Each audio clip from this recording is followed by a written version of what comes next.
Bien-aimés frères et sœurs, vous connaîtrez la vérité et la vérité vous affranchira. Ça, c'est pas moi qui le dis, c'est la Bible qui le dit. Mais moi, je vous dis mieux. Vous connaîtrez la vérité historique, notamment celle de vos ancêtres kémites, et vous aurez une vision globale de ce que c'est que la vraie souveraineté politique. J'ajoute, vous reviendrez à la spiritualité africaine ancestrale et vous comprendrez les enjeux de l'indépendance économique. Et pour terminer, vous accepterez votre identité culturelle kémite et vous obtiendrez deux choses. La première, c'est la paix. La seconde, c'est le développement, à une condition. L'unité de toute l'Afrique noire, l'unité de tous les Noirs du monde entier. Otep à tous, bienvenue sur la chaîne des panafricanistes par essence, par conviction et par excellence. Celle des citoyens kémites par nécessité et obligation de combat. Nous sommes une chaîne qui n'est guidée que par nos ancêtres et rien que par les ancêtres qui appartiennent à l'égrégore du monde noir. Par conséquent, nous ne croyons en aucun Dieu venu de l'étranger. Toutefois, cette vidéo n'est aucunement destinée à inciter à la haine ou à la violence, car nous menons un combat qui est d'abord et avant tout spirituel, intellectuel et démocratique. Ensuite, il est politique, géopolitique et géostratégique. Contre l'impérialisme, le colonialisme, le néocolonialisme et l'endocoloniat, qui sont tous qualifiés de crimes contre l'humanité. Nous menons ce combat sur la base du principe fondamental que nous avons hérité de nos ancêtres kémites, qui est celui de la Mahat, c'est-à-dire solidarité, vérité et justice. Vous êtes donc en droit de connaître la vérité et nous avons l'obligation de vous dire la vérité, rien que la vérité, afin que justice soit rendue au continent africain. Et ça, c'est notre modeste contribution dans cette noble lutte en faveur de la souveraineté, la dignité, la solidarité et l'unité africaine. C'est exactement ça que nous appelons le panafricanisme. Bien-aimés frères et sœurs, l'opposition gabonaise sort de ses réserves. L'opposant gabonais, le professeur Ando Ossa, revendique la victoire. Il demande à l'armée qui a fait un coup d'État de le proclamer vainqueur, alors que l'armée a déjà dissous le processus électoral et toutes les institutions. Donc nous sommes déjà dans une phase de transition. Alors, pourquoi le professeur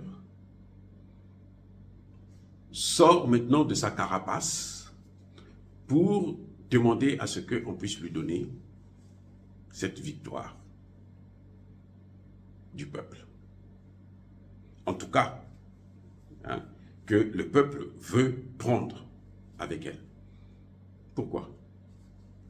Eh bien, je vais vous dire pourquoi. C'est ce qu'on appelle le chantage. C'est la France qui est derrière. Vous savez que le professeur Ando Ossa est un homme de la France-Afrique. C'est un larbin de la France-Afrique. Donc, l'élection qu'il y a eu au Gabon, là, c'était choisir entre le mal et le mal. Entre deux fils de Satan. Ce n'était pas pour l'émancipation du Gabon, non. Est-ce que vous avez entendu le professeur Nguema vous parler de la souveraineté du Gabon? Est-ce que vous avez entendu le professeur Nguema, pendant toute la campagne, vous parler de la présence militaire française? Est-ce que vous avez entendu le professeur Nguema vous parler de l'exploitation abusive des matières premières, de revoir les accords de défense, les accords économiques? Non. Ça veut dire quoi?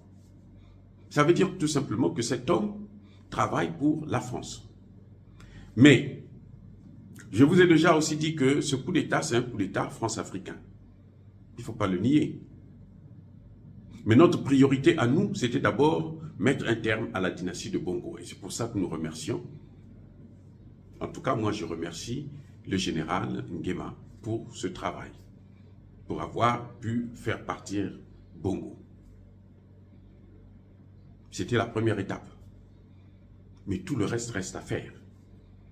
Et l'étape la plus difficile, la plus cruciale, celle qui va déterminer l'avenir du Gabon, du peuple gabonais, c'est celle-ci. Le général Nguema a pris le pouvoir avec la bénédiction de la France. C'est très bien. Mais la France ne lui donne pas un blanc-seing La France ne lui dit pas que bon, maintenant tu peux faire tout ce que tu veux. Et la France a besoin des garanties pour que le général ne puisse pas changer d'avis. Parce que les Français ne l'ont pas mis là pour qu'il puisse travailler pour eux. Et plutôt pour le peuple. Parce que les intérêts du peuple gabonais sont contradictoires aux intérêts de la France. Tu ne peux pas suivre deux lièvres à la fois. On ne peut pas faire les deux en même temps. Servir le Gabon et servir la France. Ou c'est la France ou c'est le Gabon. Et la population que vous voyez en joie parce que les bongos ne sont plus, elle attend quelque chose du général Nguema. Parce que si elle ne l'a pas, vous allez voir cette même population déchanter dans l'immédiat, comme elles ont fait avec Damiba. Et cette population va le renverser. Et le général Nguema devrait le savoir. Oui, c'est vrai, c'est quelqu'un qui a grandi dans l'opulence, dans la richesse des bongos. Mais il sait aussi que cette richesse, s'il veut jouir de cette richesse, il faudrait qu'il apprenne maintenant à servir le Gabon. Parce que s'il n'apprend pas à servir le Gabon, eh bien, la France ne pourra pas le sauver. Écoutez-moi bien, la France n'a pas pu sauver Blaise Compaoré, la France n'a pas pu sauver le président Kaboré, la France n'a pas pu sauver le colonel Damiba. Ce n'est pas lui que la France pourra sauver dans un pays qui veut maintenant obtenir sa souveraineté. Donc, il faut faire une pression. Il faut rappeler au général Nguema que tu n'as pas le droit de toucher à la souveraineté du Gabon. Parce que la souveraineté du Gabon, c'est la souveraineté de la France. Tu n'as pas le droit de revoir les accords de défense, les dénoncer, surtout pas. Tu n'as pas le droit de récupérer les parties du territoire gabonais que la France a prises. Je veux parler par exemple du boulevard, là où les Gabonais célèbrent la fête de l'indépendance. Pour organiser le défilé militaire, il faut avoir l'autorisation de la France. Sinon, le Gabon ne peut pas organiser le défilé militaire. Chaque année, c'est comme ça. Parce que cette partie du territoire-là, cette portion de ce territoire-là appartient à la France. Et il y en a plusieurs. Vous ne devrez pas revoir comment la France est en train d'exploiter abusivement, de voler, de piller le manganèse, le bois, le pétrole. Il faut donc mettre une opposition qui est là pour aboyer de temps en temps afin de rappeler au général Nguema que le pouvoir là, ce n'est pas le vôtre. Vous êtes là comme un caniche. C'est ce qu'est en train de faire le professeur Ando Ossa. Ce n'est pas autre chose. C'est juste rappeler au général Nguema que le pouvoir là, c'est la France qui te l'a donné pour servir les intérêts de la France, pas les intérêts du Gabon. Comment peut-il revendiquer la victoire alors que on avait déjà accordé la victoire à Ali Bongo? On a proclamé les résultats. Oui, vous allez me dire qu'ils ont fait le coup d'État parce que justement les résultats là n'étaient pas réels, parce que on arriverait à... Mais qu'est-ce qui dit que c'est lui qui a gagné? Il faut recompter les urnes, il faut ceci, il faut cela. Mais nous n'avons pas besoin de ça. Ce n'est pas l'élection qui développe un pays. Ce n'est pas l'élection qui libère un pays. C'est la politique que l'on mène. Que les hommes qui gèrent le pouvoir mènent. C'est ça qui développe un pays. Et M. Ando devrait le savoir. Ce n'est pas à moi de le lui dire, il devrait le savoir. Que là, c'est fini cette affaire-là. Mais si vous le voyez sortir maintenant, il a attendu 2 jours pour sortir, pour revendiquer maintenant la victoire. Il demande aux militaires de lui donner la victoire. Parce que si les militaires n'avaient pas fait ce coup d'État, lui, il allait revendiquer la victoire chez qui? Chez Bongo, là, Ali Bongo. Vous n'avez pas vu ce qu'Ali Bongo a fait à Jean Ping? Et combien de gens sont morts pour ça? Eux, ils ont fait le coup d'État, il n'y a aucun mort, il faut le savoir. Alors, M. Ando doit se calmer. il faut qu'ils comprennent que c'est fini ce qu'ils faisaient avant. Maintenant, là, nous sommes dans une autre ère. L'ère du Verseau, c'est l'ère de la souveraineté des pays africains. Mais c'est un message aussi qui est très important pour le général Nguema plutôt, pardonnez-moi. Mais le général Nguema doit comprendre, à travers ce qui est en train de se passer là, que lui, s'il ne s'appuie pas sur cette population, il va lamentablement échouer et il va mal terminer. Donc, vous voyez, mes excuses, la France utilise le professeur Ondo Ossa et le général Nguema, s'il veut vraiment s'en sortir, s'il veut vraiment être honoré, il doit s'appuyer sur la population, sur le peuple gabonais. Mais qu'est-ce que ça veut dire s'appuyer sur le peuple gabonais? S'appuyer sur le peuple gabonais, ce n'est pas prendre le peuple gabonais, le mettre là et puis toi tu montes sur sa tête. Non. S'appuyer sur le peuple gabonais, c'est faire la volonté du peuple gabonais. Et la volonté du peuple gabonais, elle commence par la souveraineté de ce peuple. Ce peuple veut être indépendant, veut être libre. C'est pour ça que vous les avez vus manifester dans la rue. Parce qu'ils veulent quoi? La liberté. Et la liberté se caractérise par la souveraineté.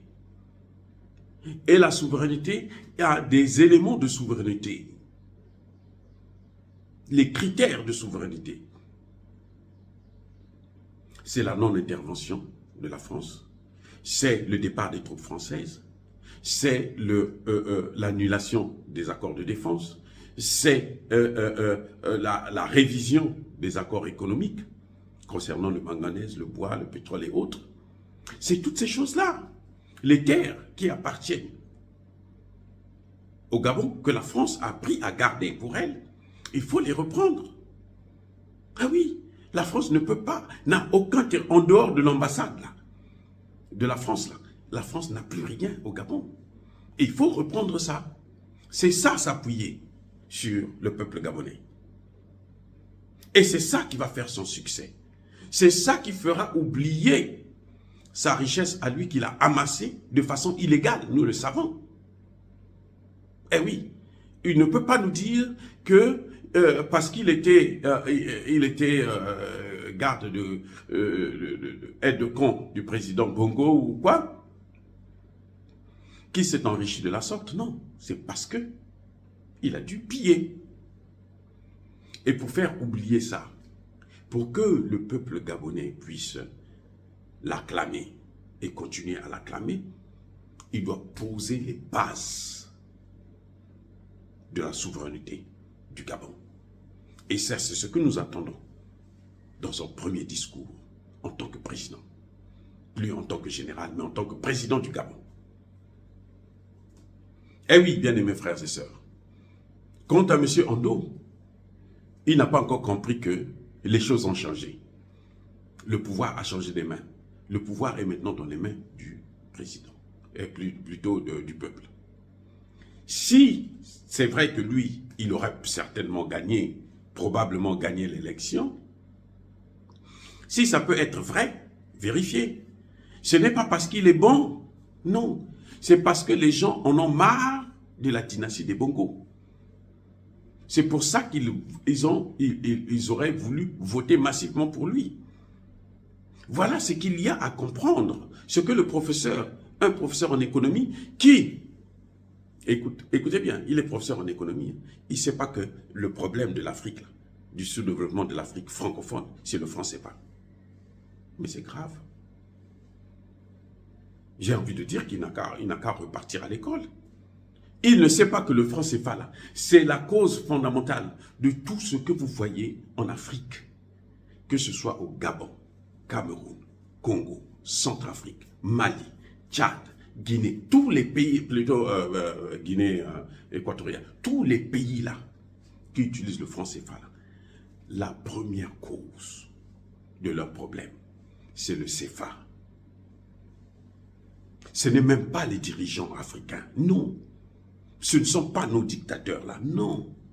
c'est d'abord le franc CFA.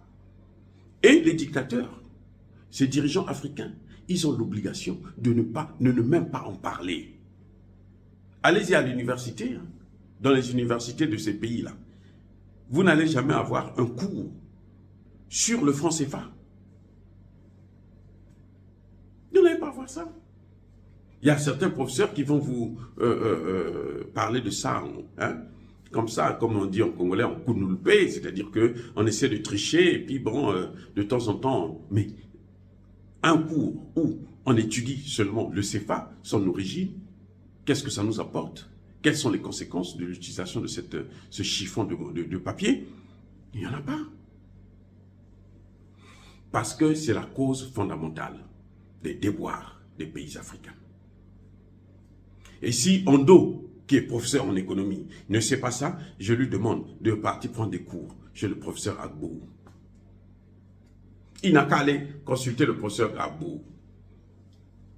Pas Kakou Nobutko, là, lui c'est un répétiteur.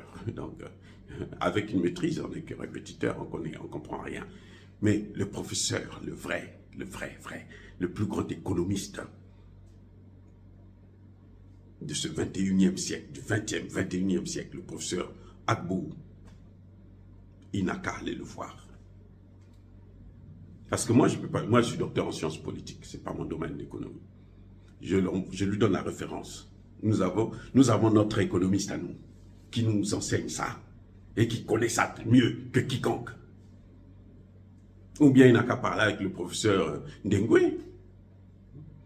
Donc, vous voyez, le chantage de la France, là, il faut que ça s'arrête.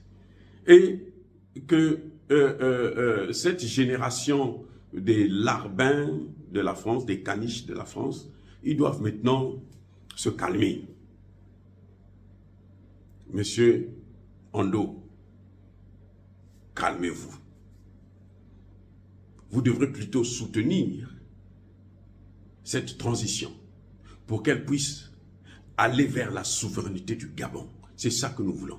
Mais tant que vous allez revendiquer le pouvoir pour vous, votre pouvoir à vous, votre victoire, là, alors que vous savez très bien que c'est fini, on a déjà annulé toute cette histoire des élections, alors vous devrez savoir que vous allez avoir le peuple gabonais sur votre chemin.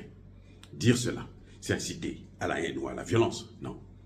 Il n'y a pas colère, veille à mal. Encore une fois de plus, bien-aimés frères et sœurs, soyez bénis, abondamment bénis par le Dieu des Kémités, par nos ancêtres angélisés. Mais que tous ceux qui persécutent le continent africain le pillent et le déstabilisent, qu'ils soient noirs, blancs, chinois, arabes, indiens, qui qu'ils soient punis, maudits, foudroyés, neutralisés, écrasés, effacés par ce Dieu des Kémités, par nos ancêtres angélisés. Vive l'Afrique éternelle. J'ai dit et j'assume.